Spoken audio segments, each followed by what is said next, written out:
Pizzicato. Now, how we do pizzicato depends on a couple of things. If we are maybe playing an orchestral piece or a piece that's entirely composed of pizzicato notes, we get rid of our bow, okay, because we don't need that, we just use our hand. If we are playing pizzicato as part of a piece, then we need to hang on to our bow, and we do this really sneaky thing where we just kind of pull the first finger off. Okay, and this is why it's always good to have a nice fluid bow hold. We do all this kind of stuff, not just silly pre-twinkle games, okay, actually valid for loosening fingers for bow control and for making sure that we can take a finger off and use it for pizzicato, okay? So you should be able to take your index finger off, and with your bent thumb and your bunny rabbit teeth and your pinky that's on its tip, you can balance the rest of the bow without needing the index finger. Okay, so you want to be able to do this before you attempt any type of pizzicato stuff. If you want to play a whole piece pizzicato, you can put your bow down. Violin. I like to stick my thumb here, okay, on the fingerboard, and it's not here on the corner, okay, it's come up a little bit onto the flat because I want to pluck the middle of the string. And if you want to, you can get a ruler or a tape measure, and you should measure your string between the bridge and the nut, because these are the 2 points that hold the string still and stop it from vibrating. To get the most vibration, you want to pluck right in the middle of those 2 stationary points. And this, you can get as like maths and physics with this as you like. You can do some rubber band experiments. If you pluck close to a stationary point, like really close to the bridge or really close to the nut, you get much less vibration because the string can't move as much. But here it has the most give and the most elasticity, and you're going to get the biggest possible sound.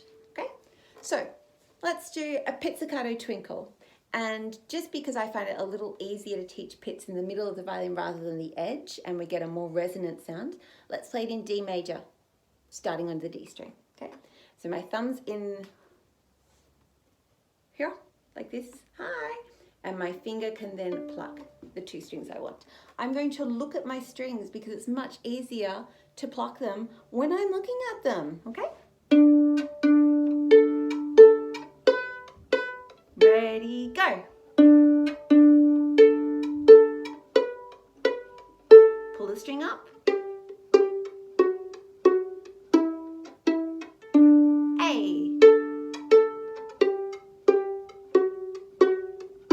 Shh. Oh, you can pluck more gently. How cool is that? More strongly.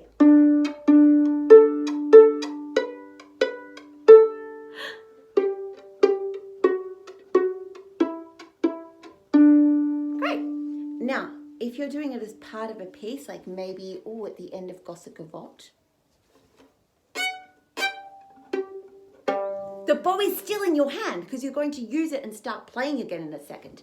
So here's my bow hold. Here's my first finger waving hello at you. See that? Okie dokie. And I just take it over, just like that. Good. Let's maybe pluck twinkle in G major this time, okay? Because that'd be G and D strings, and we can lift our arm up, and it's really resonant and boomy and sounds great. Ready? Play. Whoa, hang on, stop, sorry. I need to give you an introduction. I forgot. Here's the introduction. Ready, play. Make contact with the string, then pluck it. Grab, grab, grab, grab. Touch.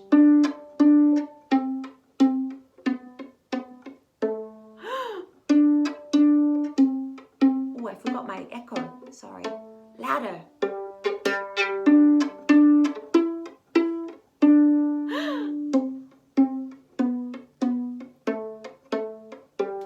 Woo! And now I'll give you a little sneak preview into Gossec Gavotte, okay? Can you go up, up on the E string, and then we're going to pluck D and G. Up, up, D, G. Okay, that's all we're trying to do. Ready? Play 2 up bows on the E string. Go. Up, up. Grab the D string with your finger. Pluck, pluck. Good, go again. I'll maybe stay on this angle so you can see my hand motoring around. Ready, go. Grab the D string. Good. And there's a split second where my finger's touching the D, but I haven't plucked it. So I land and then go. It's like doing a bow lift. Land. Because we would never do this.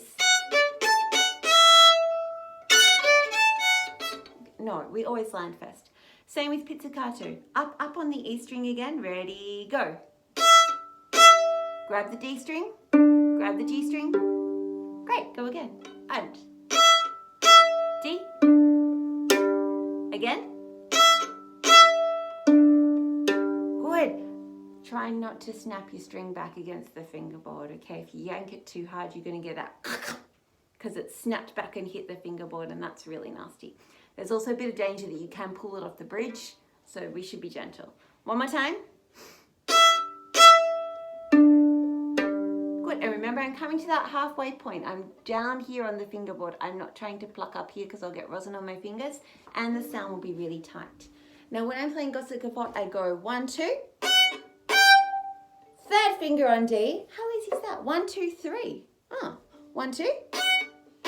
3 on D. Open G. Again. Ready, go. 3 on D. G. Give you the side view. Ready, go. 3. Give you the other side view. Ready, go. 3. Is there anything else I can do? I think that's about it. I think they're all the viewpoints. Maybe you want this one as well. Ready, go. And I'm keeping my bow in my bow hold. I'm not collapsing my bow hold. No, none of this. Because I have to whiz back on and play.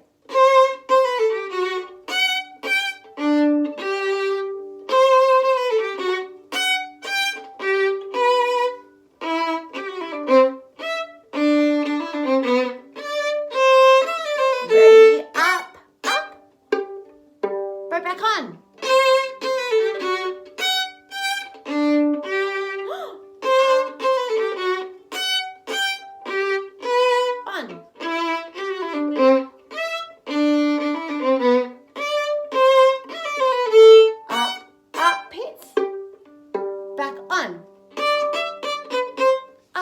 How good is that? So there you are. There's the story of pizzicato. If it's a whole piece, you can put your bow down and this way with your thumb supporting it. If you want to play, etude or minuet too. Anything with lots of string crossings is really fun. But if it's a piece with mixed pizzicato and bowed notes, then you're going to need to hang on to it, okay? Cool. Have fun.